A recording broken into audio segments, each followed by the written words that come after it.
Hi friends, Nanu Maltesh. In this video, we will discuss about the blueprint of mathematics subject SSLC NCERT for the year 2018 and 19. This is Maltesh.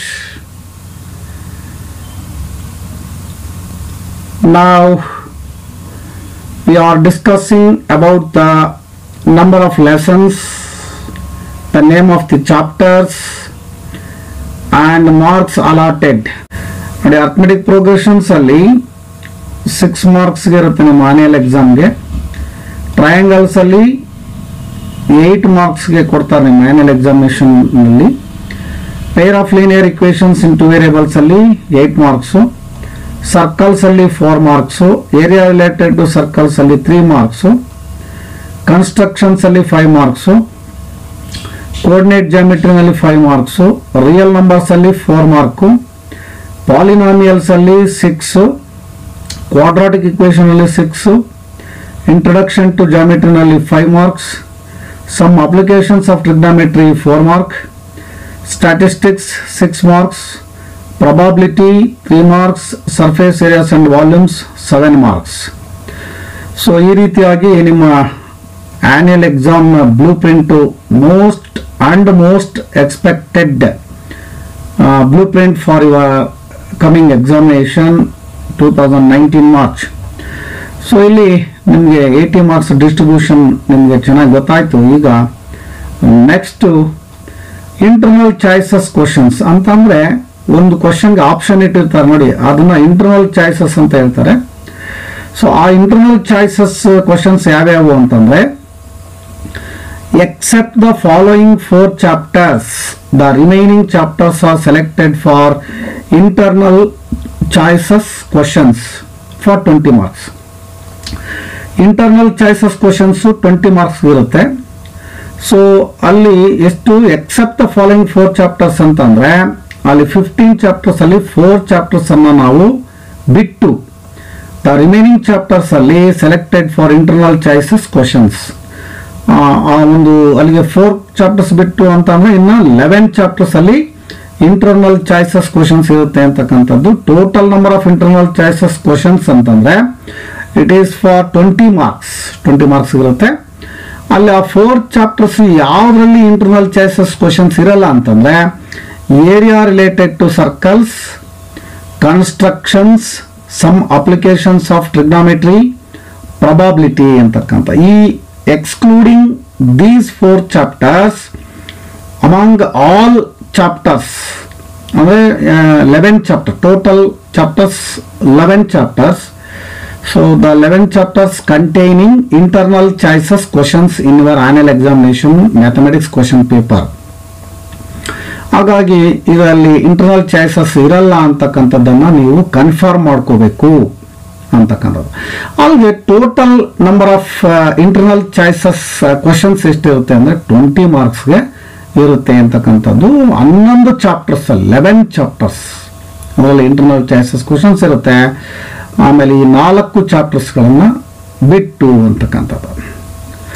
So next, there are 3 different methods to solve a pair of linear equations.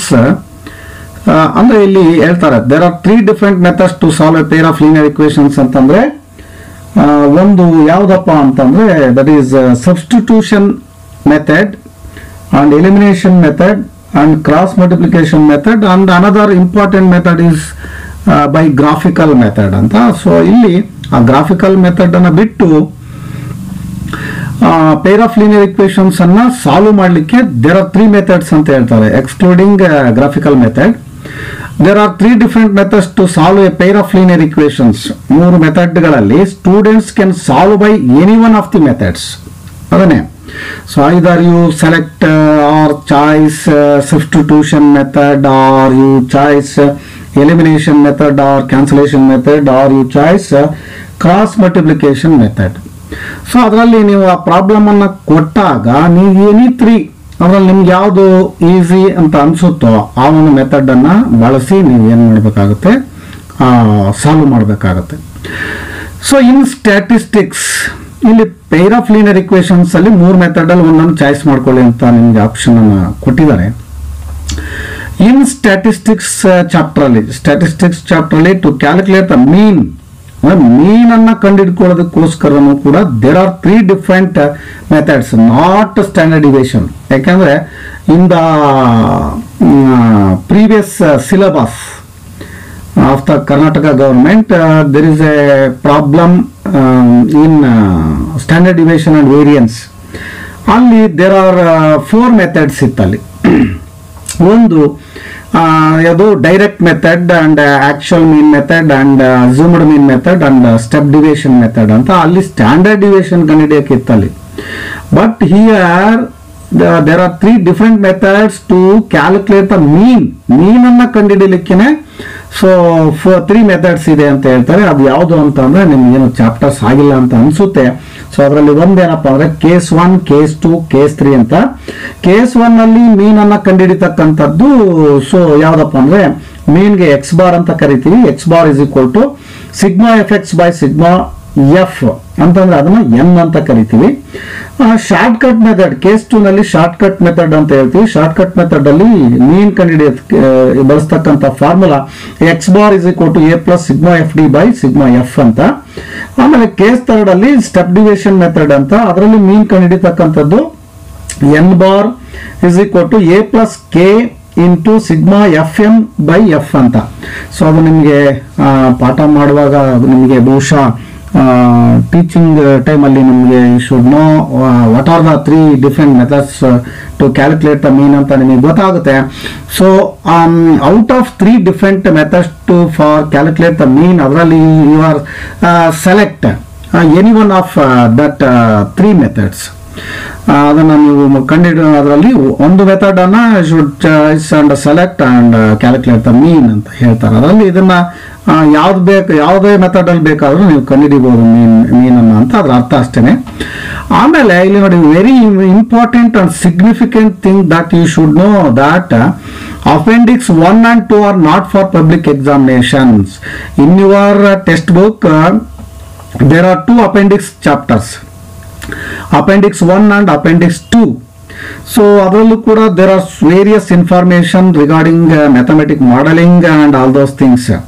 So but ಅದನ್ನ ಇಲ್ಲಿ ಏನ್ ಮಾಡ್ತಾರೆ, the appendix are not for public examinations. ನಿಮ್ಮ annual examinations ಅಲ್ಲಿ ಅದು ಇರಲ್ಲ. ತುಂಬಾ ನಿಮಗೆ ಖುಷಿಯಾದ ವಿಚಾರ ಅದು. So the appendix 1 and 2 are only for formative assessments only. ಅಂತಂದ್ರೆ ನಿಮ್ಮ ಸ್ಕೂಲಲ್ಲಿ ನಿಮ್ಮ teacher FA1, FA2, FA3, FA4 ಅಂತ ಮಾಡ್ತಾರಲ್ಲ. ಸೊ ಅದರಲ್ಲಿ FA1 ಅಚೀವ್ಮೆಂಟ್ ಟೆಸ್ಟ್ 20 ಮಾರ್ಕ್ಸ್ ಮಾಡ್ತಾರಲ್ಲ. ಸೊ ಬೇಕಾದ್ರೆ if necessary the teacher given questions in the appendix 1 and 2. So if he willing to give. So ಇದು information you should remember and it is very important thing that you should remember always. So ನೋಡಿ information ನೀವು ಚೆನ್ನಾಗಿ ನೆನಪಲ್ಲಿಟ್ಕೊಳ್ಳಿ. Next ಪಾಯಿಂಟ್ಗೆ ಹೋಗೋಣ. ಏನಿದೆ ಅಂತಂದ್ರೆ ಇಲ್ಲಿ internal choices from the same chapters and having same difficulty level. ನೋಡಿ ಇಲ್ಲಿ ಇಂಟರ್ನಲ್ ಚಾಯ್ಸಸ್ ಅಂತಂದ್ರೆ ಆಪ್ಷನ್ ಕೊಡ್ತಾರೆ ನೋಡಿ. ಈಗ ಫಾರ್ ಎಕ್ಸಾಂಪಲ್ ಕ್ವಶನ್ ನಂಬರ್ 15 ಅಲ್ಲಿ ಸೊ ಈಗ ಒಂದು ಕ್ವಶನ್ ಕೊಡ್ತಾರೆ, ಅದಕ್ಕೆ ಮತ್ತೆ ಆರ್ ಅಂತ ಹಾಕ್ಬಿಟ್ಟು ಕೊಡ್ತಾರೆ. ಅಂದ್ರೆ ಅದು ಸೇಮ್ ಚಾಪ್ಟರ್ ಅಲ್ಲೇ ಇರ್ತದೆ. ಅದು ಆಪ್ಷನ್ ಅಂತಕ್ಕಂಥ ಇಂಟರ್ನಲ್ ಚಾಯ್ಸಸ್ ಒಂದ್ ಯಾವ್ದೋ ಚಾಪ್ಟರ್ ಅಲ್ಲಿ ಕೊಟ್ಟು ಆ ಆಪ್ಷನ್ ಅನ್ನ ಇನ್ನೊಂದು ಚಾಪ್ಟರ್ ಅಲ್ಲಿ ಕೊಡಲ್ಲ. ಅದನ್ನ the internal choices from the same chapter and having same difficulty level. ಮತ್ತೆ ಅದನ್ನ ಈಸಿ ಕೊಟ್ಟು ಒಂದು ಡಿಫಿಕಲ್ಟ್ ಆತರ ಅಲ್ಲ. ಡಿಫಿಕಲ್ಟಿ ಲೆವೆಲ್ ಒಂದು ಡಿಫಿಕಲ್ಟ್ ಇತ್ತು ಅಂತಂದ್ರೆ ಅದು ಡಿಫಿಕಲ್ಟ್ ಇರುತ್ತೆ ಆಪ್ಷನ್ ಕ್ವಶನ್ ಕೂಡ. ಆಮೇಲೆ ಒಂದು ಈಸಿ ಇತ್ತು ಅಂದ್ರೆ ಇನ್ನೊಂದು ಕೂಡ ಈಸಿನೇ ಇರುತ್ತೆ. ಅಂದ್ರೆ ಸೇಮ್ ಡಿಫಿಕಲ್ಟಿ ಲೆವೆಲ್ ಅಲ್ಲೇ ಇರ್ತದೆ ಆ ಆಪ್ಷನ್ ಕ್ವಶನ್ಸ್. ಅದರಲ್ಲಿ ನೋಡೋಣ ಈಗ 2 ಮಾರ್ಕ್ಸ್ ಕ್ವಶನ್ ನಲ್ಲಿ ನಂಬರ್ ಆಫ್ ಕ್ವಶನ್ಸ್ ಎಷ್ಟಿರುತ್ತೆ ಅಂದ್ರೆ 2 ಕ್ವಶನ್ಸ್ ಇರುತ್ತೆ. ಸೊ ಅಂದ್ರೆ ಒಂದೇ ಸೇಮ್ ಚಾಪ್ಟರ್ ಅಲ್ಲಿ 2 ಮಾರ್ಕ್ಸ್ ಇಂದು 2 ಕ್ವಶನ್ಸ್ ಇರುತ್ತೆ. ಅದಕ್ಕೆ ಮತ್ತೆ ಸೇಮ್ ಡಿಫಿಕಲ್ಟಿ ಲೆವೆಲ್ ಅಲ್ಲಿ ಆಪ್ಷನ್ಗಳು ಕ್ವಶನ್ಗಳು ಇರುತ್ತದೆ ಅಂತಕ್ಕಂಥ. ಅಲ್ಲಿ 2 into 2 automatically it is 4 mark. Next internal choice ಅಲ್ಲಿ 3 ಮಾರ್ಕ್ ಎಷ್ಟಿರುತ್ತೆ ಅಂದ್ರೆ ನೋಡಿ very significant and highest marks. So ಈಗಾಗಲೇ ನಾನು ಹೇಳಿದೆ 12, 4, 16 + 4 20 ಮಾರ್ಕ್ಸ್ ಇರುತ್ತೆ ಅಂತ ಆಗ್ಲೇ ಹೇಳಿದ್ವಿ ನಾವು. So internal choice questions total 20 marks ಇರುತ್ತೆ ಅಂತ. ಸೊ ಅದರಲ್ಲಿ 2 ಮಾರ್ಕ್ ಕ್ವಶನ್ಸ್ 2 ಇರುತ್ತೆ ಅಂತಂದ್ರೆ 2 × 2 4 ಆಯ್ತು. 3 ಮಾರ್ಕ್ಸ್ 4 ಇರುತ್ತೆ ನೋಡಿ. ಇದು ಬಹಳ ನಿಮಗೆ ಈಸಿ ಆಗುತ್ತೆ ಸ್ಕೋರ್ ಮಾಡ್ಲಿಕ್ಕೆ. ಯಾಕಂದ್ರೆ ಒಂದು question if you feel difficulty you should select another question to calculate or find or solve anything. So ಅದರಲ್ಲಿ 3 ಮಾರ್ಕ್ಸ್ 4 ಕ್ವಶನ್ಸ್ ಇರುತ್ತೆ ಅಂತಂದ್ರೆ 4 × 2 8 ಕ್ವಶನ್ಸ್ ಇರುತ್ತೆ ನೋಡಿ. ಅದರಲ್ಲಿ ಯು ಶುಡ್ ಸೆಲೆಕ್ಟ್ ಈಸಿ 1. ಅದರಲ್ಲಿ 4 × 3 ಅಂದ್ರೆ ಆಟೋಮೆಟಿಕಲಿ 12 ಮಾರ್ಕ್ಸ್ ಇರುತ್ತೆ ನಿಮಗೆ ಇಂಟರ್ನಲ್ ಚಾಯ್ಸ್ ಕ್ವಶನ್ಸ್. ಅಂಡ್ 4 ಮಾರ್ಕ್ಗೆ ಒಂದೇ ಒಂದು ಕ್ವಶನ್ ಇದೆ. ಸೊ ಅದು especially I think it is in the arithmetic progression, I hope.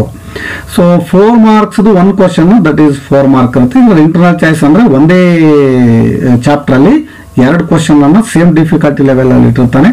So ಸಾಮಾನ್ಯವಾಗಿ ನನಗನ್ಸೋದು ಇದು ಅರ್ಥಮೆಟಿಕ್ ಪ್ರೋಗ್ರೆಷನ್ ಇರುತ್ತೆ ಅಂತಕ್ಕಂಥದ್ದು. ಸೊ ಟೋಟಲ್ 4 + 2 6 + 1 7 ಕ್ವಶನ್ಸ್ ಇರುತ್ತೆ ನೋಡಿ. ಇಂಟರ್ನಲ್ ಚಾಯ್ಸ್ ಕ್ವಶನ್ಸ್ 7 ಇರುತ್ತೆ. Total marks given for internal choice questions from the same chapter and having same difficulty level is 20 marks ಅಂತ ನಾವು ಹೇಳ್ಬೋದು. ಸೊ ನೆಕ್ಸ್ಟ್ ಯಾವ್ಯಾವ ಒಂದು ಪಾರ್ಟ್ ಅಲ್ಲಿ ಸೊ ಆಬ್ಜೆಕ್ಟಿವ್ಸ್ ಅಂತ ನಾವು ಹೇಳ್ತೀವಿ ಇದನ್ನ. ಸೊ ರಿಮೆಂಬರಿಂಗ್ ಅಂತ ಅಂದ್ರೆ you should remind the information or formula or any small informations or any things that you should remember and write. So ಆ ರಿಮೆಂಬರ್ ಸ್ಮರಣೆ ಮಾಡ್ಕೊಳ್ತಕ್ಕಂಥದ್ದು. ಈಗ ಫಾರ್ ಎಕ್ಸಾಂಪಲ್ ಯಾವುದೋ ಒಂದು ಫಾರ್ಮುಲಾ ಇರುತ್ತೆ, ಆ ಫಾರ್ಮುಲಾನ ನೀವು ರಿಮೆಂಬರ್ ನೆನಪು ಮಾಡ್ಕೋಬೇಕು ಅದನ್ನ. ಸೊ ಆ ತರದ ಒಂದು ಕ್ವಶನ್ಸ್ 10% ನಿಮ್ಮ ಕ್ವಶನ್ ಪೇಪರ್ ಇರುತ್ತೆ. ಸೊ ಆ ರಿಮೆಂಬರಿಂಗ್ 8 ಮಾರ್ಕ್ಸ್ ಇರುತ್ತೆ. Total marks allotted for remembering 10% ಅಂದ್ರೆ 8 ಮಾರ್ಕ್ಸ್ಗೆ ಇರುತ್ತೆ. ಸೊ ನೆಕ್ಸ್ಟ್ ಅಂಡರ್ಸ್ಟ್ಯಾಂಡಿಂಗ್ ಅಂತಂದ್ರೆ ಅರ್ಥ ಮಾಡ್ಕೊಂಡು ನೀವು ಮಾಡ್ತಕ್ಕಂಥ ಒಂದು ಕ್ವಶನ್ಸ್. ಅಂದ್ರೆ ನಿಮ್ಗೆ ಅರ್ಥ ಆಗಿದ್ರೆ ಮಾಡ್ತೀರಿ, ಇಲ್ಲ ಅಂತಂದ್ರೆ ಮಾಡೋಕ್ಕಾಗಲ್ಲ. ಅಂಡರ್ಸ್ಟ್ಯಾಂಡಿಂಗ್ ಲೆವೆಲ್ ಅಲ್ಲಿ ಇರ್ತಕ್ಕಂಥವು 55% ಅಂತ ಅಂದ್ರೆ you should know the formula and steps including step by step informations. So all things you should understand, then only you can write. So otherwise it is not possible to write problems. So ಅಲ್ಲಿಗೆ answers. So ಹಾಗಾಗಿ ಇದನ್ನ ನೀವು understanding level ಅಲ್ಲಿ 55% ಇರುತ್ತೆ ಅಂದ್ರೆ ನೋಡಿ, ಇದು ಬಹಳ ತುಂಬಾ ಜಾಸ್ತಿ ಅಂಡರ್ಸ್ಟ್ಯಾಂಡ್ ಮಾಡ್ಕೊಂಡು ಬರೀತಕ್ಕಂಥದ್ದು. ಟೋಟಲ್ ಮಾರ್ಕ್ಸ್ 44 ಮಾರ್ಕ್ಸ್ ಅಂಡರ್ಸ್ಟ್ಯಾಂಡಿಂಗ್ ಅಲ್ಲೇ ಇರುತ್ತೆ. ಸೊ ಅಪ್ಲಿಕೇಶನ್ಸ್ ಅಂತ ಅಂದ್ರೆ ಸೊ ಇದನ್ನ ನೀವೇನ್ ಮಾಡ್ಬೇಕು ಅಂತಂದ್ರೆ ಅಪ್ಲಿಕೇಶನ್ ಲೆವೆಲ್ ಕ್ವಶನ್ಸ್ ಅಂತಂದ್ರೆ ನಿಮಗೆ ಸೊ 20% ಅಪ್ಲಿಕೇಶನ್ ಲೆವೆಲ್ 20% ಅಂತ ಅಂದ್ರೆ ಸೊ ನಿಮಗೆ ಇಲ್ಲಿ ಅಪ್ಲಿಕೇಶನ್ಸ್ ಅಂದ್ರೆ ಅವು ಟೆಕ್ಸ್ಟ್ ಬುಕ್ ಅಲ್ಲಿ ನಿಮಗೆ ಅವು ಇರೋದಿಲ್ಲ. ಟೆಕ್ಸ್ಟ್ ಬುಕ್ ಅಲ್ಲಿ ಇರಲ್ಲ ಅಂತಂದ್ರೆ ಹೇಗಿರ್ತವೆ ಅಂತಂದ್ರೆ ಅವನ್ನ ನೀವು ತಿಳ್ಕೊಂಡು ಬರಿಬೇಕಾಗುತ್ತೆ. ಸೊ ಅದನ್ನ ನಿಮಗೆ ಇರ್ತಕ್ಕಂಥ ಸಿಲೆಬಸ್ ನಲ್ಲಿ ಇರ್ತಕ್ಕಂಥ ಆಲ್ಟರ್ನೇಟ್ ಕ್ವಶನ್ಸ್ ಬೇರೆ ಬೇರೆ ಇನ್ಫಾರ್ಮೇಶನ್ ಕೊಟ್ಟು ಅದನ್ನ ನೀವು ಚೆನ್ನಾಗಿ ಅರ್ಥ ಮಾಡ್ಕೊಂಡ ನಂತರ ನೀವು ಆ ಒಂದು ಕ್ವಶನ್ಸ್ಗಳನ್ನ ಅಪ್ಲಿಕೇಶನ್ಸ್ ರೀತಿನಲ್ಲಿ ಅಂತಂದ್ರೆ ಅದನ್ನ ಅಳವಡಿಸ್ಕೊಂಡು ಅನ್ವಯಿಸ್ಕೊಂಡು ಬೇರೆ ಬೇರೆ ಸಿಚುಯೇಷನ್ಗಳು ಕೊಟ್ಟಿರ್ತಾರೆ, ಅದನ್ನ ನೀವು ಅದನ್ನೆಲ್ಲ ಕನ್ವರ್ಟ್ ಮಾಡಿ ಬರೀತಕ್ಕಂಥದ್ದು. ಸೊ 20% ಅದರಲ್ಲಿ ಕ್ವಶನ್ ಪೇಪರ್ ಅಲ್ಲಿ ಇರ್ತದೆ. ಸೊ ಟೋಟಲ್ ಮಾರ್ಕ್ಸ್ 16 ಮಾರ್ಕ್ಸ್ ಇರುತ್ತೆ ಅದರಲ್ಲಿ. ಸ್ಕಿಲ್ಸ್ ಅಂತ ಅಂದ್ರೆ ಎಸ್ಪೆಷಲಿ ಪೆನ್ಸಿಲ್ ಮತ್ತೆ ಇದನ್ನ ಎಲ್ಲ ಜಾಮೆಟ್ರಿಕಲ್ ಡಿವೈಸಸ್ ಏನಿದೆ ಇನ್ಸ್ಟ್ರೂಮೆಂಟ್ಸ್ ಅವನ್ನೆಲ್ಲ ಯೂಸ್ ಮಾಡಿ ಮಾಡ್ತಕ್ಕಂಥದ್ದು. ಫಾರ್ ಎಕ್ಸಾಂಪಲ್ ಒಂದು ಗ್ರಾಫ್ ಇರ್ಬೋದು, ಕನ್ಸ್ಟ್ರಕ್ಷನ್ಸ್ ಇರ್ಬೋದು, ಅದೆಲ್ಲ ನಿಮಗೆ 15% ಇರುತ್ತೆ. ಟೋಟಲ್ ಮಾರ್ಕ್ಸ್ 12 ಮಾರ್ಕ್ಸ್ಗೆ ಇರುತ್ತೆ ಅಂತಕ್ಕಂಥದ್ದು. ಸೊ ನೋಡಿ ಇದೆಲ್ಲ ಆಡ್ ಮಾಡಿದ್ರೆ 80 ಆಗುತ್ತೆ. ಅದನ್ನ ನಿಮಗೇನು ಅಷ್ಟೊಂದು ನೆಸೆಸಿಟಿ ಆಗೋದಿಲ್ವೇನೋ, ಆದ್ರೂ ಕೂಡ ನಿಮಗೆ ಇದು ಬಹಳ ತುಂಬಾ ಅನುಕೂಲ ಆಗುತ್ತೆ ಇನ್ಫಾರ್ಮೇಶನ್ಸ್. ಸ್ಕಿಲ್ಸ್ ಅಂತಂದ್ರೆ ಜಾಮಿಟ್ರಿ ಬಾಕ್ಸ್ ಅನ್ನು ಯೂಸ್ ಮಾಡಿ ಮಾಡ್ತಕ್ಕಂಥದ್ದು. ಅಂದ್ರೆ ಇನ್ ದ ಸೆನ್ಸ್ ಅದರಲ್ಲಿರ್ತಕ್ಕಂಥ ಇನ್ಸ್ಟ್ರೂಮೆಂಟ್ ಪೆನ್ಸಿಲ್ ಅದು ಇದು ಯೂಸ್ ಮಾಡಿ ಮಾಡ್ತಕ್ಕಂಥದ್ದು 12 ಮಾರ್ಕ್ಸ್ ಇರುತ್ತೆ. ಅಪ್ಲಿಕೇಶನ್ ಲೆವೆಲ್ ಅಂತಂದ್ರೆ ಇದು ನಿಮಗೆ ಅಪ್ಲಿಕೇಶನ್ ಲೆವೆಲ್ ಅಂತಂದ್ರೆ ಹೆಚ್ಚು ಕಡಿಮೆ ಇದರಲ್ಲಿ ಎಂಥದ್ದು ಆಪ್ಷನಲ್ ಕ್ವಶನ್ಸ್ ಅಂತ ಇರುತ್ತೆ ನೋಡಿ. ಆಪ್ಷನಲ್ ಕ್ವಶನ್ಸ್ ಅಂತಂದ್ರೆ ಆಲ್ಮೋಸ್ಟ್ ಆಲ್ ಅವನ್ನ ಯಾರು ಕೂಡ ಅಷ್ಟು ಹೆಚ್ಚು ಗಮನ ಕೊಡಲ್ಲ, ಬಟ್ ಅದರಲ್ಲಿ ಅಪ್ಲಿಕೇಶನ್ ಲೆವೆಲ್ ಕ್ವಶನ್ಸ್ ಇರುತ್ತೆ. ಆಮೇಲೆ ಎಕ್ಸ್ಕ್ಲೂಡಿಂಗ್ ಇವಾಗ ಟೆಕ್ಸ್ಟ್ ಬುಕ್ ಅದನ್ನ ಹೇಳ್ಬೋದು ನಾವು. ಸೊ ಅದು 16 ಮಾರ್ಕ್ಸ್ ಇರುತ್ತೆ. ಅಂಡರ್ಸ್ಟ್ಯಾಂಡಿಂಗ್ 55% ಅಂದ್ರೆ ಅದು 44 ಮಾರ್ಕ್ಸ್. ರಿಮೆಂಬರಿಂಗ್ ಅಂತ ಅಂದ್ರೆ ಅದು 10%, 8 ಮಾರ್ಕ್ಸ್ ಇರುತ್ತೆ.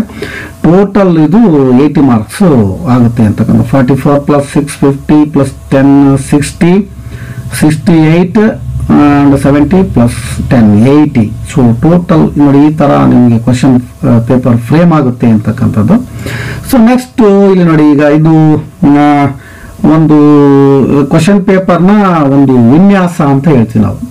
ಸೊ ಇದನ್ನ ಒಂದು ಫಾರ್ಮೇಟ್, ಮಲ್ಟಿಪಲ್ ಚಾಯ್ಸ್ ಕ್ವಶನ್ಸ್ 8 ಇರುತ್ತೆ. So 1 marks each. So 8 1 8.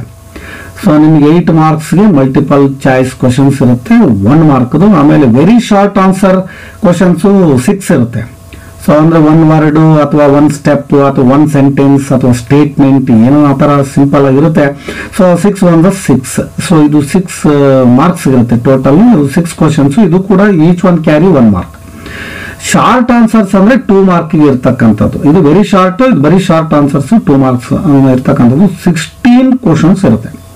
16 to 32 marks ನೋಡಿ, ಇದೆ ಹೈಯೆಸ್ಟ್ ನಿಮಗೆ 2 ಮಾರ್ಕ್ಸ್. ಹಾಗಾಗಿ ಹೆಚ್ಚು ನೀವು ಇಂಪಾರ್ಟೆನ್ಸ್ ಅನ್ನ ಕೊಡಬೇಕಾಗುತ್ತೆ. ಲಾಂಗ್ ಆನ್ಸರ್ ಟೈಪ್ 1 ಅಂದ್ರೆ 3 ಮಾರ್ಕ್. ಸೊ 6 ಕ್ವಶನ್ಸ್ ಇರುತ್ತೆ. 6 3 18. And long answer type 2 mark. Second type, sorry, type second. Long answer type second, long answer type 1. ಅದರಲ್ಲಿ ಟೈಪ್ 1 ಅಲ್ಲಿ 3 ಮಾರ್ಕ್ದು ಮತ್ತೆ ಟೈಪ್ 2 ನಲ್ಲಿ 4 ಮಾರ್ಕ್ ಇರುತ್ತೆ. ಸೊ 4 4 16. ಅಲ್ಲಿಗೆ total number of questions 40 as we saw in the previous years. So same ಅದೇ pattern ಅನ್ನು ಇಲ್ಲಿ ಅಳವಡಿಸಿದ್ದಾರೆ ಅಂತಕ್ಕಂಥದ್ದು.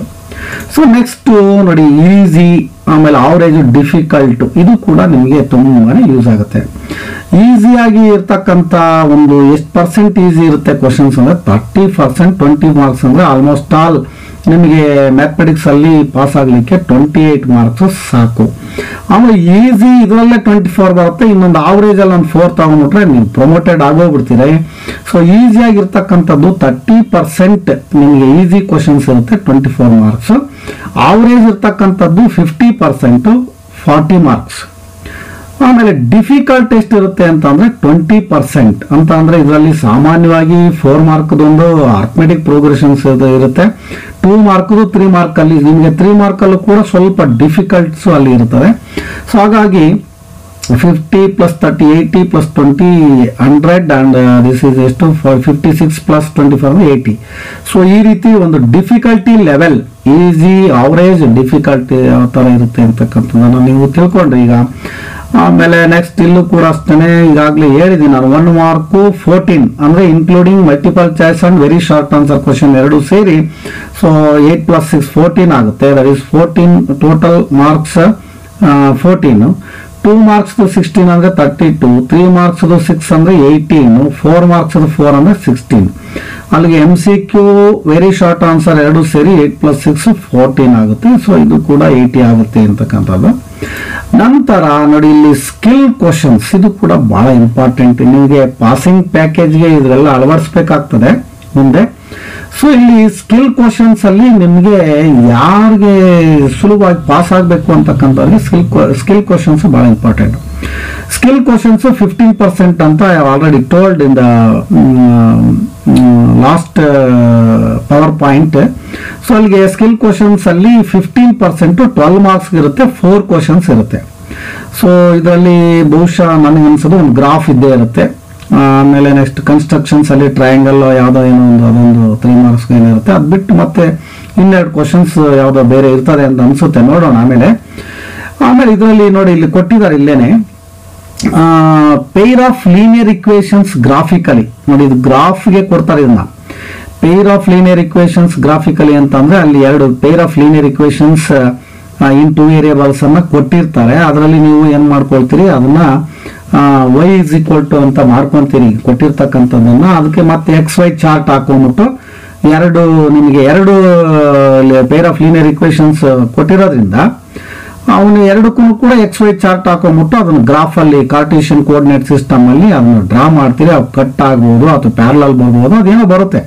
ಸೊ ಅದಕ್ಕೆ ನಿಮಗೆ 4 ಮಾರ್ಕ್. ಇದು ಕೂಡ ಒಂದು ಸ್ಕಿಲ್ ನಲ್ಲಿ ಬರ್ತಕ್ಕಂಥದ್ದು. ಆಮೇಲೆ ಸಿಮಿಲರ್ ಟ್ರಯಾಂಗಲ್ ಕನ್ಸ್ಟ್ರಕ್ಷನ್ ನೋಡಿ, ಇದು ಒಂದು ಅದರಲ್ಲಿ ಇದು ಕನ್ಸ್ಟ್ರಕ್ಷನ್ಸ್ ಅಲ್ಲಿ ಬರ್ತಕ್ಕಂಥ 3 ಮಾರ್ಕ್ಗೆ.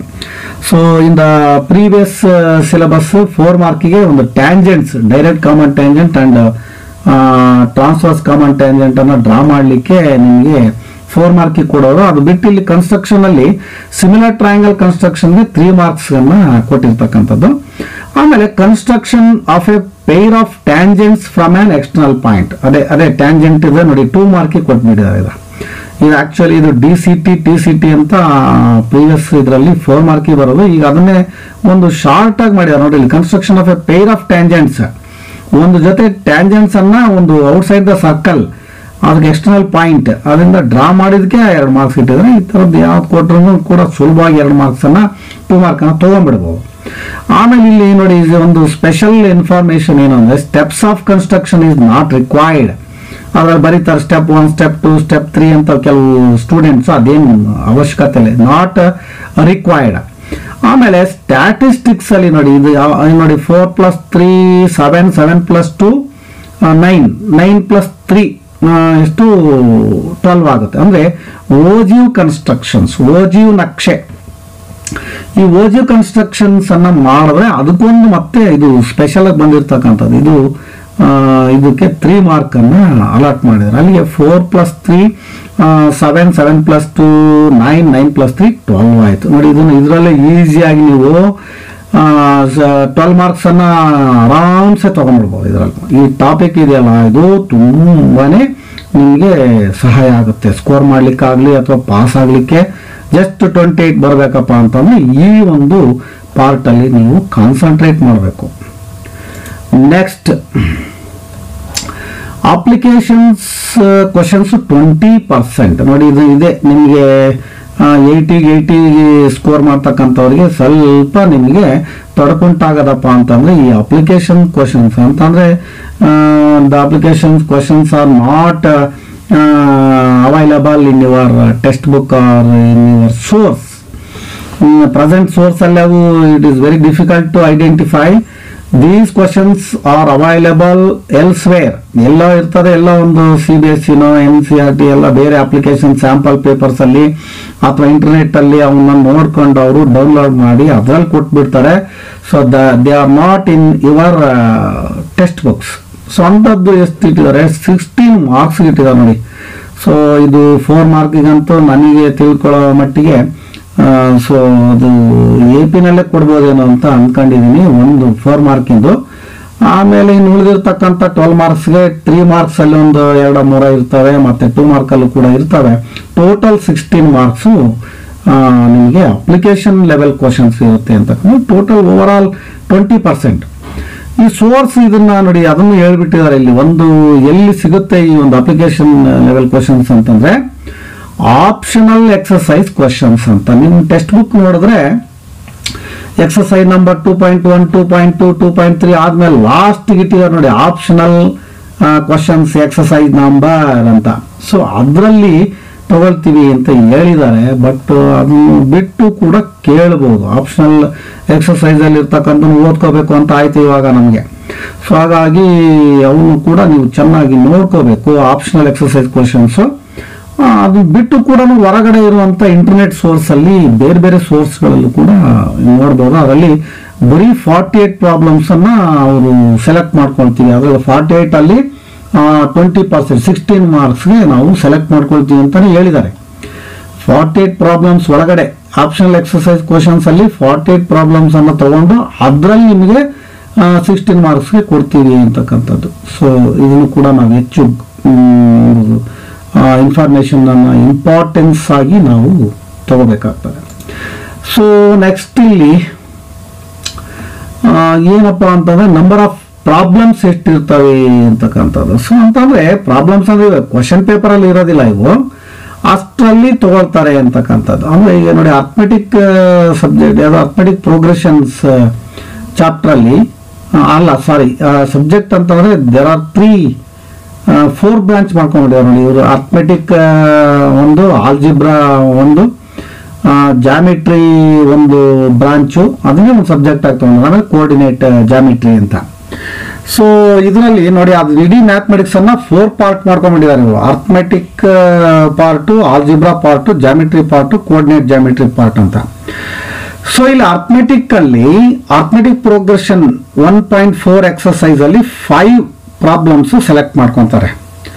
ಸೊ 5 ಪ್ರಾಬ್ಲಮ್ಸ್ ಸೆಲೆಕ್ಟ್ ಮಾಡ್ಕೊಂಡು 5 ಇರಲ್ಲ ಅಲ್ಲಿ, ಏನು 5 ಅಲ್ಲಿ ನಂಬರ್ ಆಫ್ ಪ್ರಾಬ್ಲಮ್ಸ್ ಅಂದ್ರೆ 5 ಅಲ್ಲಿ ಯಾವ್ದು ಬೇಕಾದ್ರೂ ಅದನ್ನ ಚಾಯ್ಸ್ ಮಾಡ್ಕೋಬಹುದು ಅಂತ. ಆಮೇಲೆ ನೆಕ್ಸ್ಟ್ ಪ್ರಾಬಬಿಲಿಟಿನಲ್ಲಿ ಕೂಡ ನಿಮಗೆ 14.2 ಎಕ್ಸರ್ಸೈಸ್ ಅಲ್ಲಿ 5 ಪ್ರಾಬ್ಲಮ್ಸ್ ಅವ್ರು ತಗೊಂಡು ಅದರಲ್ಲಿ ಎನಿ 5 ಅಂತ ಅದ್ರ ಅರ್ಥ ತಗೋಬಹುದು ಅಂತ. ಆಮೇಲೆ ಆಲ್ಜಿಬ್ರಾದಲ್ಲಿ ಪೇರ್ ಆಫ್ ಲೀನಿಯರ್ ಇಕ್ವೇಶನ್ಸ್ ಅದರಲ್ಲಿ ಒಂದು 8 ಕ್ವಶನ್ಸ್ ಅಲ್ಲಿ ನಿಮಗೆ ಸೆಲೆಕ್ಟ್ ಮಾಡಿಕೊಡ್ತಾರೆ. ಪಾಲಿನಾಮಿಯಲ್ಸ್ ಅಲ್ಲಿ ಎಕ್ಸರ್ಸೈಸ್ ನಂಬರ್ 9.4 ಅಲ್ಲಿ ಒಂದು 5 ಕ್ವಶನ್ಸ್, ಎನಿ 5 ಅಂದ್ರೆ ಅವೆಲ್ಲ ಈ ಎಕ್ಸರ್ಸೈಸ್ಗಳನ್ನ ಚೆನ್ನಾಗಿ ನೀವು ತರೋಪ್ ಆಗಬೇಕು ಅಂತ ಅರ್ಥ. ಅರ್ಥಮೆಟಿಕ್ ಪ್ರೋಗ್ರೆಷನ್ 1.4 ಅನ್ನ ಎಲ್ಲ ಪ್ರಾಬ್ಲಮ್ಗಳನ್ನ ನೀವು ಮಾಡಿದ್ರೆ ಸೊ ಅದರಲ್ಲಿ 1-2 ಅದು ಏನು ಅಲಾಟ್ ಮಾಡಿದಾರಲ್ಲ ಅಲ್ಲಿ ಅಕಾರ್ಡಿಂಗ್ ಟು ಬ್ಲೂ ಪ್ರಿಂಟ್ ಆ ಪ್ರಕಾರ ಮಾರ್ಕ್ಸ್ಗೆ ಅದು ಬರುತ್ತೆ ಅಂತಕ್ಕಂಥದ್ದು. ಸೊ ಆಮೇಲೆ ಇಲ್ಲಿ ನೋಡಿ, ಆಮೇಲೆ ಅದು ಪ್ರಾಬಬಿಲಿಟಿ ಆಯಿತು. ಆಮೇಲೆ ಪೇರ್ ಆಫ್ ಲೀನಿಯರ್ ಇಕ್ವೇಶನ್ಸ್ ಅಲ್ಲಿ 8 ಎಕ್ಸರ್ಸೈಸ್ ನಂಬರ್ 3.6 ಅನ್ನ ಕಂಪ್ಲೀಟ್ ಆಗಿ ಓದ್ಕೋಬೇಕು. ಆಮೇಲೆ ಪಾಲಿನಾಮಿಯಲ್ಸ್ ಅಲ್ಲಿ ಎಕ್ಸರ್ಸೈಸ್ ನಂಬರ್ 9.4 ಅನ್ನ ಚೆನ್ನಾಗಿ ನೀವು ಓದ್ಕೋಬೇಕು. ಅಲ್ಲಿ 5 ಕ್ವಶನ್ಸ್ ಒಳಗಡೆ ಯಾವ್ದು ಬೇಕಾದ್ರೂ ಕೊಡ್ಬೋದು ಅಂತ ಅರ್ಥ, ಎನಿ 5. ಹಾಗಾಗಿ ಅವನ್ನ ಪೂರ್ತಿ ನೀವು ತರಪ್ಪ ಆಗಬೇಕು. ಟ್ರಯಾಂಗಲ್ಸ್, ಈಗ ಜಾಮಿಟ್ರಿ ಬಂತು ಅಂದ್ರೆ ಟ್ರಯಾಂಗಲ್ಸ್ ಅಲ್ಲಿ ಎಕ್ಸರ್ಸೈಸ್ ನಂಬರ್ 2.6 ಅಲ್ಲಿ ಸೊ 10 ಕ್ವಶನ್ಸ್, ಸೊ ಅದರೊಳಗಡೆ ನಿಮಗೆ ಎಕ್ಸಾಮಿನೇಷನ್ ಬರುತ್ತೆ. ಆಮೇಲೆ ಸರ್ಫೇಸ್ ಏರಿಯಾಸ್ ಅಂಡ್ ವಾಲ್ಯೂಮ್ಸ್ ಅದರಲ್ಲಿ 7 ಕ್ವಶನ್ಸ್. ನಂಬರ್ ಆಫ್ ಪ್ರಾಬ್ಲಮ್ಸ್ ಅಂದ್ರೆ ಕ್ವಶನ್ಸ್ ಅದು 2 ಕೂಡ ಒಂದೇನೆ. ಇಲ್ಲಿ ಎಕ್ಸರ್ಸೈಸ್ ನಂಬರ್ 15.5. ಆಮೇಲೆ ಕೋಆರ್ಡಿನೇಟ್ ಜಾಮಿಟ್ರಿನಲ್ಲಿ 7.4 ಎಕ್ಸರ್ಸೈಸ್ ನಂಬರ್ ಅಲ್ಲಿ 8 ಪ್ರಾಬ್ಲಮ್ಸ್ ಅನ್ನ ನೀವು ನೋಡ್ಕೋಬೇಕಾಗುತ್ತೆ.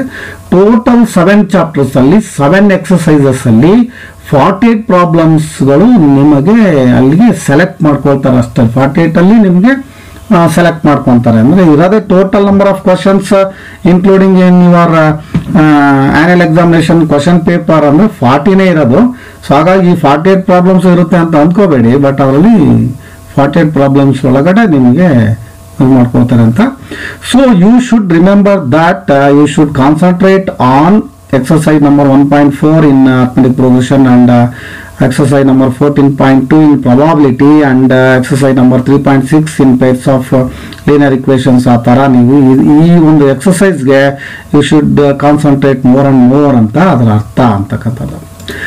ಸೊ ಇಲ್ಲಿ ನೋಡಿ, this is very significant and very important information for your career. SSLC ನೀವು ಬಹಳ ಇದು ಇಂಪಾರ್ಟೆಂಟ್ ನೋಡಿ. ಥಿಯರಮ್ಸ್ಗಳನ್ನ ಅವರು ಮೆನ್ಷನ್ ಮಾಡಿಬಿಟ್ಟಿದ್ದಾರೆ. 1 theorem for 4 marks. In the previous world syllabus also they are prescribed for the same as here we see. So ಇಲ್ಲಿ 1 theorem for 4 mark ಅಂತಂದ್ರೆ and 1 theorem for 3 mark. 2 ಥಿಯರಮ್ಗಳು ಇರುತ್ತೆ ನಿಮಗೆ. ಸೊ 1 theorem for 4 mark ಇರುತ್ತೆ, 1 theorem for 3 mark ಇರುತ್ತೆ. ಅದರಲ್ಲಿ ನೋಡಿ ಯಾವ್ಯಾವ್ದ್ರಲ್ಲಿ ಬರುತ್ತೆ ಅಂತಾನು ಕೂಡ ಹೇಳ್ತಾ ಇದ್ದಾರೆ ಅವರು. 1 theorem from triangles chapter. ನೋಡಿ ಟ್ರಯಾಂಗಲ್ಸ್ ಚಾಪ್ಟರ್ ಅಲ್ಲಿ ನಿಮಗೆ ಗೊತ್ತಿರೋ ಹಾಗೆ ಥೇಲ್ಸ್, ಆಮೇಲೆ ಮೇನ್ ನಾನು ಹೇಳ್ತೀನಿ. ಅದರಲ್ಲಿ ಮತ್ತೆ ಕಾನ್ವಾರ್ಸ್ ಇರ್ಬೋದು ಅಥವಾ ಮತ್ತೆ SAS AA ಅವೇನೇನೋ ಇದಾವೆ. ಬಟ್ ಇದರಲ್ಲಿ ಮೇಯ್ನು ಏನಂದ್ರೆ ಥೇಲ್ಸ್ ಅಂದ್ರೆ ಬೇಸಿಕ್ ಪ್ರಪೋರ್ಷನಾಲಿಟಿ ಥಿಯರಮ್ ಅನ್ನೋದು ಚೆನ್ನಾಗಿ ನೋಡ್ಕೊಳ್ಳಿ. ಆಮೇಲೆ ಏರಿಯಾಸ್ ಆಫ್ ಸಿಮಿಲರ್ ಟ್ರಯಾಂಗಲ್ಸ್ ಅಲ್ಲಿ ಥಿಯರಮ್ ಒಂದಿದೆ, ಸೊ ಅದರಲ್ಲೂ ಕೂಡ ನಿಮಗೆ ಬರಬಹುದು. ಮತ್ತೆ ವೆರಿ ಇಂಪಾರ್ಟೆಂಟ್ ಅಂದ್ರೆ ಪೈಥಾಗರಸ್. ಸೊ ಅವು 3 ಬಹಳ ಇಂಪಾರ್ಟೆಂಟ್. ಆ 3ರಲ್ಲಿ ಒಂದು 4 ಮಾರ್ಕಿಗೆ ಬರುತ್ತೆ. 1 theorem ಫ್ರಮ್ ಟ್ರಯಾಂಗಲ್ಸ್ ಚಾಪ್ಟರ್ ಅಂದ್ರೆ ದಟ್ ಈಸ್ 4 ಮಾರ್ಕಿಗೆ ಬರುತ್ತೆ. ಸೊ ಆ 3 ಥಿಯರಮ್ ಅಲ್ಲಿ ಮತ್ತಿನ್ ಕೆಲವೆಲ್ಲ ಥಿಯರಮ್ಗಳು ಅದೇ ಹೇಳಿದ್ನಲ್ಲ, ಈಗ SAS ಅದೇನು ಕೆಲವು ಥಿಯರಮ್ಗಳನ್ನ ಕೊಟ್ಟಿದ್ದಾರೆ, ಪ್ರಮೇಯ ಅಂತೇಳಿ ಅವನ್ನ ಕೊಟ್ಟಿದ್ದಾರೆ. ಬಟ್ ಅವನ್ನ ಅಷ್ಟೊಂದು ಇಂಪಾರ್ಟೆನ್ಸ್ ಅಂತ ಅನ್ನೋದೇ ಇಲ್ಲದೆ ಇದ್ರು ಕೂಡ ಕೇಳ್ಬೋದೇನೋ. ಬಟ್ ಇವನ್ನ ಅವರು ಜಾಸ್ತಿ ಸ್ಟ್ರೆಸ್ ಮಾಡಿದ್ದಾರೆ. 1 theorem ಫ್ರಮ್ ಟ್ರಯಾಂಗಲ್ಸ್ ಅಂತಂದ್ರೆ ಇವೇ ಇಂಪಾರ್ಟೆಂಟ್. ಅದರಲ್ಲಿ ಪೈಥಾಗರಸ್ ಮತ್ತೆ ಏರಿಯಾಸ್ ಆಫ್ ಸಿಮಿಲರ್ ಟ್ರಯಾಂಗಲ್ಸ್ ಮತ್ತು ಥೇಲ್ಸ್ ಅಥವಾ ಬೇಸಿಕ್ ಪ್ರೊಪೋರ್ಷನಾಲಿಟಿ ಥಿಯರಮ್ ಅಂತ. ಸೊ ಆ ಮೂರನ್ನು ನೋಡ್ಕೊಳ್ಳಿ. ಆಮೇಲೆ ಕೆಲವು ಇನ್ಯಾವ ಕಾನ್ವರ್ಸು ಅದು ಇದು ಏನಾರು ಇದ್ರೆ ಅವನು ಸ್ವಲ್ಪ ನೋಡ್ಕೊಳ್ಳೋದು ಒಳ್ಳೆಯದು. ಬಟ್ ಈ 3 ಥಿಯರಮ್ಸು ಭಾಳ important. Another theorem from circles ಅಂತಂದರೆ ನೋಡಿ, ಸರ್ಕಲ್ಸಲ್ಲಿ ಬರ್ತಕ್ಕಂಥ ಕೆಲವು ಚಿಕ್ಕ ಚಿಕ್ಕ ಅಂದರೆ the tangents are tangents are drawn from external point of the circle are equal ಅಂತ ಅದೇನೋ ಬರ್ತದೆ. ಅವನ್ನ ಆಮೇಲೆ ಪರ್ಪೆಂಡಿಕ್ಯುಲರ್ ಟ್ಯಾಂಜೆಂಟು ಮತ್ತು ರೇಡಿಯಸ್ಸು ಪರ್ಪೆಂಡಿಕ್ಯುಲರ್ ಇರುತ್ತೆ ಅಂತ ಪ್ರೂವ್ ಮಾಡಿ ಅಂತ. ಸೊ ಆ ಥರದ್ದು ಒಂದು ಚಿಕ್ಕ ಚಿಕ್ಕ ಥಿಯರಮ್ಸು ನಿಮಗೆ 3 ಮಾರ್ಕಿಗೆ ಕೊಡೋದು. ಹಾಗಾಗಿ ನೀವು ಇದರಲ್ಲೊಂದು 3 ಥಿಯರಮ್ಸು ಮತ್ತು ಇದರಲ್ಲೊಂದು 3 ಥಿಯರಮ್ಸ್ ಏನೋ ಬರ್ಬೋದು ಇದರಲ್ಲಿ. ಬಹುಶಃ ಅವನ್ನ ಬಯಾಟ್ ಮಾಡಿಬಿಟ್ರೆ ಚೆನ್ನಾಗಿ ತರೋಪ ಆಗ್ಬಿಟ್ರೆ ನಿಮ್ಗೆ 7 ಮಾರ್ಕ್ಸು ಬಂದ್ಬಿಡು. ಸೊ ಟೋಟಲಿ 2 ಥಿಯರಮ್ಸ್ ಫಾರ್ 4+3 ಅಂದರೆ 7 ಮಾರ್ಕ್ಸು ನಿಮಗೆ ಖಂಡಿತವಾಗಿ ಬರುತ್ತೆ. ನೋಡಿ, ಈಗ ಪಾಸ್ ಆಗಬೇಕು ಅನ್ನೋರು ಮತ್ತು ಸ್ಕೋರ್ ಮಾಡಬೇಕು ಅನ್ನೋರು ಇವುಗಳನ್ನು ಸೆಲೆಕ್ಟ್ ಮಾಡ್ಕೊಂಡು ನೀವು ಚೆನ್ನಾಗಿ ಓದಬೇಕು. So all the 168 worked examples ನೋಡಿ, ಮತ್ತಿಲ್ಲೊಂದು ಇನ್ಫಾರ್ಮೇಶನ್ ಹೇಳ್ತಾರೆ. ಸ್ಕೋರ್ ಮಾಡ್ತಕ್ಕಂಥವ್ರು ಆಲ್ ದ 168 ವರ್ಕ್ಡ್ ಎಕ್ಸಾಂಪಲ್ಸ್ ಆ ಟೆಕ್ಸ್ಟ್ ಬುಕ್ಕಲ್ಲಿ ಇದೆಯಲ್ಲ ಅದನ್ನು ಕೂಡ ನೋಡ್ಕೊಳ್ಳಿ. ಅಂಡ್ 582 ಎಕ್ಸಸೈಸ್ ಕ್ವಶನ್ಸ್ ಅವು ಕೂಡ ನೀವು ಚೆನ್ನಾಗಿ 582 + 168 ಇಲ್ಲಿ ಹೇಳಿಬಿಟ್ರು. ಈಗೆಲ್ಲ are important for the examination. ಎಲ್ಲವೂ ಕೂಡ ಬಹಳ ಮುಖ್ಯ ಅಂತ ಹೇಳಿದಾಗ ಇನ್ನೇನು ನಾವು ಬ್ಲೂ ಪ್ರಿಂಟ್ ನೋಡೋದಕ್ಕಿಂತ ಮುಂಚಿತವಾಗಿ ಎಲ್ಲದೂ ಇಂಪಾರ್ಟೆಂಟ್ ಅಂತ ಆಗ್ಬಿಡುತ್ತೆ. ಸೊ ಬಟ್ ಅದರಲ್ಲೂ ಕೂಡ ನಾವು ಯಾವ್ದಾವ್ದಕ್ಕೆ ಹೆಚ್ಚು ಒತ್ತನ್ನು ಕೊಟ್ಟಿದ್ದಾರೆ ಅಂತಕ್ಕಂಥದ್ದನ್ನು ನಾವು ಗಮನಿಸಿದ್ರೆ ನೋಡಿ ಎಲ್ಲದೂ ಕೂಡ ನಮಗೆ ಮತ್ತೆ ಗೊತ್ತಾಗುತ್ತೆ. ನೋಡಿ, ಇಲ್ಲಿ ಲೀನಿಯರ್ ಇಕ್ವೇಷನ್ಸ್ ಅಲ್ಲಿ 3 ಮೆಥಡ್ಸ್ ಅಲ್ಲಿ ಒಂದೊಂದು ಚಾಯ್ಸ್ ಮಾಡಿ. ಮೀನ್ ಕಂಡುಹಿಡಿಯೋದಕ್ಕೆ ಎನಿ ಒನ್ ಮೆಥಡ್ ಅನ್ನ ಸೆಲೆಕ್ಟ್ ಮಾಡ್ಕೊಳ್ಳಿ. Appendix 1 and 2 are not for public examination ಅಂದ್ರೆ ತಲೆನೇ ಕೆಡ್ಸ್ಕೊಳಂಗಿಲ್ಲ. ಸೊ ಅದೇ ತರನೇ ಇವು ಓನ್ಲಿ ಫಾರ್ ಫಾರ್ಮೇಟಿವ್ ಅಸೆಸ್ಮೆಂಟ್ಸ್ ಕೊಟ್ಟರು ಆಯ್ತು ಬಿಟ್ಟರು ಆಯ್ತು ಅಂತ ಆ ರೀತಿಯಲ್ಲಿ ಹೇಳಿದ್ದಾರೆ. ಸೊ ಆಮೇಲೆ ಇಲ್ಲಿ ನೋಡಿ ಯಾವ್ದು ಇಂಟರ್ನಲ್ ಚಾಯ್ಸು ಕ್ವಶನ್ಸು ಯಾವ್ದ್ರಲ್ಲಿ ಇರುತ್ತೆ ಅಂತಕ್ಕಂಥದ್ದು 4 ಚಾಪ್ಟರ್ಸ್ ಬಿಟ್ಟು ಇನ್ನು ಉಳಿದ 11 ಚಾಪ್ಟರ್ಸ್ ಅಲ್ಲಿ ಇರುತ್ತೆ ಅಂತ ಅದನ್ನು ಅರ್ಥ ಮಾಡ್ಕೋಬೇಕು. ಮತ್ತೆ ನೋಡಿ ಇಲ್ಲಿ ಮಾರ್ಕ್ಸು ಅರ್ಥಮೆಟಿಕ್ ಪ್ರೋಗ್ರೆಷನ್ಸ್ ಅಲ್ಲಿ 6 ಮಾರ್ಕ್ಸ್. ಇದು ಕೂಡ ಬಹಳ ಚೆನ್ನಾಗಿ ನೀವು ನೋಡ್ಕೊಳ್ಳಿ ಇದನ್ನ. ಸೊ ಯಾವ್ಯಾವ ಚಾಪ್ಟ್ರಲ್ಲಿ ಎಷ್ಟೆಷ್ಟು ಮಾರ್ಕ್ಸ್ ಬರುತ್ತೆ, ಎಷ್ಟು ಓದಬೇಕು, ಯಾವುದು ಓದಬೇಕು ಅಂತಕ್ಕಂಥದ್ದನ್ನು ನಾವು ನೋಡ್ಕೊಂಡ್ಬಿಟ್ರೆ ನಿಮಗೆ ತುಂಬ ಸುಲಭ ಆಗುತ್ತೆ. This is the very important and 100% expected ಅಂತಲೂ ಕೂಡ ಹೇಳ್ಬೋದು. ಮೋಸ್ಟ್ ಎಕ್ಸ್ಪೆಕ್ಟೆಡ್ ಅಂತಲೂ ಕೂಡ ನಾವು ಇದನ್ನ ಹೇಳ್ಬೋದು ಅಂತ. ಇದು ಈ ರೀತಿಯಾಗಿರ್ತಕ್ಕಂಥ ಒಂದು ಬ್ಲೂ ಪ್ರಿಂಟನ್ನು ನೀವು ಫಾಲೋ ಮಾಡಿ ಅಂತ ಹೇಳ್ತಾ, ಮುಂದೆ ಬರ್ತಕ್ಕಂಥ ಇಲಾಖೆಯ ಏನೇನು ಬದಲಾವಣೆಗಳು ಬರುತ್ತೆ ಆವಾಗ ಮತ್ತೆ ಬ್ಲೂ ಪ್ರಿಂಟನ್ನು ಏನಾದರೂ ಬಿಟ್ಟರೆ ಮತ್ತೆ ಅದನ್ನು ನಾವು ತಿಳಿಸೋಣ, ಚರ್ಚೆ ಮಾಡೋಣ ಅಂತ ಹೇಳ್ತಾ. So okay, thank you friends.